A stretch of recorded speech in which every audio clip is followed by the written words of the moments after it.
Assalamualaikum warahmatullahi wabarakatuh. Waalaikumsalam warahmatullahi wabarakatuh. Perkenalkan, nama saya Kartono dari Majenang, Kabupaten Cilacap. Ada beberapa hal yang ingin saya sampaikan ke Pak Ustadz, yang ingin saya tanyakan maksudnya. Yang pertama yaitu masalah puasa. Saya pernah mendengar sebuah hadis bahwa berapa banyak orang yang berpuasa namun hanya mendapatkan lapar dan haus. Jadi apa yang menyebabkan hal itu? Atau dengan kata lain mungkin hal-hal apa saja yang bisa membatalkan pahala puasa. Kemudian yang kedua berkaitan dengan sholat. Saya merasa bahwa sholat saya itu belum khusyuk. Jadi kiat-kiat untuk bisa melaksanakan sholat dengan khusyuk. Dan apakah itu ada hubungannya dengan ihsan? Yaitu di mana seolah-olah kita itu bisa melihat Allah. Dan jika kita tidak melihat Allah, maka yakinlah Allah bisa melihat kita. Itu pengamalannya seperti apa? Satu lagi ini ada titipan pertanyaan. Enggak, saya tanya dulu. Yang saudara maksud khusyuk itu bagaimana? Kita merasa sholat saya kok belum khusyuk. Nah, ya. Khusyuk itu sholat. Betul, ketika saya melaksanakan sholat, kadang-kadang pikiran saya itu jalan-jalan. Kadang-kadang. Sampai-sampai lupa itu jumlah rakaatnya, kadang seperti itu. Oh ya. Kadang-kadang sholatnya, kadang-kadang ingat Allah gitu ya. Betul. Jadi kadang-kadang aja toh. Iya. Ya. Jadi tidak bisa 100% ingat Allah terus gitu. Ya, terus? Satu lagi ini ada titipan pertanyaan. Mungkin sering disampaikan, tapi beliau tuh saat ini sedang menyimak TV, insya Allah belum yakin. Jadi pengen dijelaskan lagi itu masalah pahala kebaikan apa yang bisa untuk orang yang sudah meninggal. Misalnya kita sedekah atau berkurban itu bisa sampai apa tidak, seperti itu. Dari saya cukup sekian. Segala kekurangan mohon maaf. Bila itu hidayah. Assalamualaikum warahmatullahi wabarakatuh. Waalaikumsalam warahmatullahi wabarakatuh. Ya, pertanyaan saudara dari Majenang, yang membatalkan puasa apa? Ini saya ingatkan ya. Jangan datang hanya ini saja ya.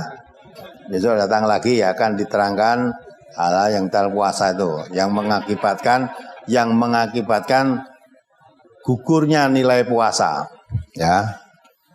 Insya Allah ini akan dibahas tentang puasa sampai sholat, sampai zakat fitrah nanti ya. Jadi yang bisa membatalkan apa? Maka kita puasa itu jangan hanya menahan lapar dan haus saja. Nabi kita mengatakan, barang siapa puasa tetapi tidak menahan diri dari ucapan-ucapan dusta, ucapan-ucapan kotor, perbuatan-perbuatan dusta, yaitu Allah tidak butuh laparmu dan tidak butuh hausmu. Jadi orang puasa itu tidak hanya menahan lapar dan haus, tapi harus menahan diri, tidak boleh berkata-kata kotor, tidak boleh berkata-kata bohong, tidak boleh berbuat dusta. Nah itu, kalau itu dilakukan bisa merusak amal. Maka andai kata kamu berpuasa sampai andai kata diajak bertengkar, walaupun kalau kamu lihat ukurannya menang saya gitu. Menang. Tapi jangan bertengkar dalam bulan puasa. Kalau diajak bertengkar dalam puasa, kamu harus menjawab, ini imun, saya sedang berpuasa. Jangan sekarang, saya sedang berpuasa. Nanti kalau sudah berbuka, nanti sudah berbuka, kita boleh lanjutkan bertengkar. Itu sama saja. Bulan Ramadan itu bulan suci, ya tak? Setan-setannya dibelenggu. Permusuhan, pertengkaran itu adalah perbuatan setan, itu bujuk rayu setan. Maka kalau orang puasa, setannya dibelenggu, jangan sampai tergoda oleh setan, terpancing untuk berkelahi, itu kamu terjebak dalam perbuatan setan. Nah kalau begitu menggugurkan nilai puasa. Tidak batal puasanya, tapi nilainya gugur, hilang. Nah, jadi tetap dapat lapar, tetap dapat haus, tetapi tidak dapat nilai puasa. Itu ya. Terus yang kedua, kiat-kiat sholat khusyuk ya kan? Allah mengatakan wasta'inu bis-sabri was-shalah wa innaha lakabiratun illa 'alal khashiin. Coba dibaca ayatnya. Siapa orang khusyuk itu? Ayat berikutnya diterangkan alladzina yadunnuna annahum mulaqu rabbihim wa annahum ilaihi raji'un. Itu orang yang khusyuk. Surat Al-Baqarah ayat 45-46. Wasta'inu bis sabri was shalah wa innaha lakabiratun illa 'alal khashi'in alladzina yazunnuna annahum mulaqu rabbihim wa annahum ilaihi raji'un. Dan mintalah pertolongan kepada Allah dengan sabar dan sholat. Dan sesungguhnya yang demikian itu sungguh berat kecuali bagi orang-orang yang khusyuk. Nah, sabar dan sholat itu pekerjaan yang berat. Kecuali orang yang khusyuk itu yang tidak berat.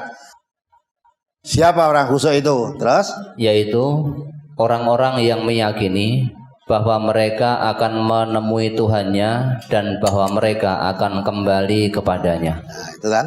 Orang yang khusyuk itu siapa? Orang yang yakin bahwa dirinya akan bertemu dengan Allah. Dan orang yang yakin, sadar bahwa dirinya akan kembali pada Allah. Maka kalau sholat, yakin saya akan ketemu Allah, saya akan kembali pada Allah. Nah itu mesti, artinya selalu mengingat bahwa saya akan bertemu Allah, saya akan kembali pada Allah. Nah, orang kalau yakin dan selalu ingat akan kembali pada Allah, tentu dia akan bisa berusaha. Ya, apa yang saya pertanggungjawabkan di hadapan Allah nanti. Kalau saya yakin bahkan bertemu Allah, bertanggung jawab atas yang saya kerjakan di dunia, maka orang yang khusyuk pasti akan selalu bekerja atau berbuat sesuatu yang tidak membawa dosa, sesuatu yang mendatangkan pahala yang itu akan diperbanyak.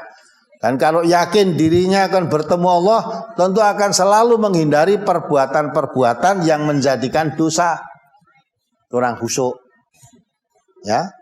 Maka khusyuk itu sebetulnya tidak hanya di waktu sholat, ya, di waktu dagang, waktu kerja, apa sajalah, yakin bakal bertemu Allah. Maka kalau saya dagang curang, mengurangi takaran, mengurangi timbangan, memalsukan dagangan jelek, saya campur dengan yang baik, saya katakan ini baik, ya, itu tidak khusyuk. Kalau khusyuk, mau mengurangi takaran, timbangan, takut saya ketemu Allah nanti. Dan apa yang saya lakukan ini Allah tahu. Bagaimana pertanggungan jawab saya nanti kalau saya mengurangi takaran, bagaimana saya mengurangi timbangan. Nah, itu khusyuk, di dalam dagang pun khusyuk. Maka orang hidup kalau aktivitasnya hariannya itu selalu khusyuk, selalu mengingat Allah bahwa dirinya akan bertemu Allah dan akan kembali kepada Allah, apalagi di waktu sholat, ya, Allahu Akbar, pasti akan lebih konsentrasi. Tapi saya rasa bukan saudara saya yang hadir semua ini, saya yakin takbiratul ihram nganti salam kelingan Allah, tok saya yakin. Tidak, iya Pak ya? Iya. Apa batal sholatnya? Tidak. Maka kalau sudah itu jangan diperturutkan. Ini dilalah, nah kita dilalah ya. Ya, sholat hanya sama Allah. Malah bareng sholati opo-opo kelingan Allah tak sing lali malah. Tadi golek opo-opo ra ketemu ibu-ibu ya ngono. Arep jahit apa nang golek idome ra ketemu bareng sholat kelingan, oh tak selepe nggon tanggalan. Kelingan malah. Nah, lah bareng ketemu sing diilang-iling tadi to, sholat malah kelingan, oh tak kok nggon tanggalan. Terus kelingan liyane. Oh, tadi saya ban jahit ini, terus tak tokok kene, rencana nanti akan baik. Lah terus diperturutkan terus, mula sholatnya nganti blandang, rong rekangat, dadi telung rekangat, rong dadi lah itu. Maka kalau sudah kalau kelingan yang lain segera dikembalikan. Maka untuk bisa mengendalikan supaya tidak ngelantur, bisa menolong antara lain yaitu pahamilah bacaan-bacaan yang dibaca di waktu sholat. Ya waktu sholat itu lisannya membaca Alhamdulillahirabbil alamin, hatinya mengingat segala puji bagi Allah. Nah itu untuk menolong mengendalikan diri supaya pikirannya tidak ngelantur kemana-mana. Itu antara lain kiatnya. Yang ditanyakan kan kiat-kiat. Pahala kebaikan untuk hadiah orang lain. Sepanjang yang saya ketahui, orang yang berbuat baik itu kalau ada pahalanya untuk siapa? Untuk dirinya sendiri. Allah mengatakan, man amila solihan falin nafsihi. Siapa beramal soleh, beramal baik, maka untuk dirinya sendiri. Waman asa'a falaiha. Siapa berbuat dosa, juga dosanya dipikul sendiri. Tidak bisa orang lain ikut memikul dosanya. Wala taziru waziratun wizra ukhra. Wa alaisa lil insan illa masya'a. Seorang tidak akan mendapatkan, tidak beroleh apapun kecuali apa yang diusahakan sendiri. Ini yang saya ketahui begitu. Kecuali kalau berbuat, misalnya ini mau korban, ibunya atau bapaknya sudah menyiapkan kambing nanti untuk korban, itu memang kambing bapaknya. Ya, ini pas korban besok, kambing ini sudah usianya genap setahun lebih, ya, atau 2 tahun, apalagi setahun lebih udah. Ini tak siapkan untuk korban, udah. Bani Singawe belum sampai waktunya korban meninggal. Nah, kalau itu tetap diteruskan untuk korban, nah itu ya dapat pahala karena memang sudah diniatkan korban tadi. Ya.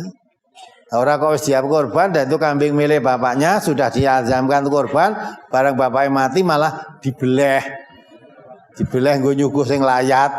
Nah, sogan gue tumpahan bapak di surga, nah, itu malah mengkhianati bapak. Nah, itu untuk korban kok. Ya, nah itu pahalanya untuk bapaknya tadi, wong memang sudah diniatkan kok. Gitu ya. Tapi kalau memang bapaknya memang tidak siap, tidak niatkan apa-apa, terus kamu berkorban, berarti korban gue bapakku, bapaknya sudah mati. Sudah mati itu tidak ada kewajiban. Semua rukun Islam kalau bapak atau orang sudah mati, sudah dicabut. Sholat tidak wajib, puasa tidak wajib, zakat tidak wajib, haji tidak wajib. Kalau sudah mati, rukun Islam itu diwajibkan oleh Allah untuk orang yang hidup. Orang hidup itu pun ada kriteria-kriterianya. Kalau haji, kewajiban bagi orang hidup yang mampu. Mampu fisiknya, mampu dananya. Dananya mampu, fisiknya tidak mampu, tidak wajib haji. Gitu? Sekarang dananya mampu, fisiknya tidak, atau fisiknya sehat walafiat, dananya tidak mampu, tidak wajib haji. Nah, kalau mau hajikan orang tua, ketika orang tuamu tidak punya sangu, tidak punya dana untuk ibadah haji, kamu biayai, dah Pak, kamu haji. Ini dana saya bayari semua, nah, plus sekali Pak, plus kamu ibadah haji. Nah itu dapat pahala kamu. Tapi yang dapat pahala haji siapa? Yang dapat pahala haji siapanya? Bapaknya, dia yang ibadah haji. Kamu juga dapat pahala karena mendanai untuk bisa berangkat haji tadi. Karena haji itu pakai dana. Tapi kalau bapakmu sudah gak ada, waktu itu memang tidak mau haji walaupun mampu, atau tidak mampu karena tidak haji karena tidak mampu. Nah sekarang kamu jadi anak yang mampu, bapaknya wis mati tak hajek nih. Bapakmu sudah mati tidak wajib. Padahal haji itu di Arafah, wukuf. Haji kok ora wukuf, walaupun kamu sudah di sana, sudah tawaf, sudah sa'i, sudah balang jumroh, tidak wukuf, itu belum haji. Ya, semua dilakukan, hanya wukuf tok yang tidak haji itu. Maka orang haji itu walaupun sakit keras di sana, saat wukuf di Arafah mesti dibawa ke Arafah. Walaupun dengan di awal dokter mungkin ditempatkan tenda yang khusus, diberi AC di situ, tetap diwukufkan. Jadi tidak wukuf tidak haji. Lah bapakmu wis mati sing wukuf ke piye? Wis ra iso apa-apa. Maka haji itu pun wajib bagi orang Islam yang mampu. Kalau sudah mati tidak wajib.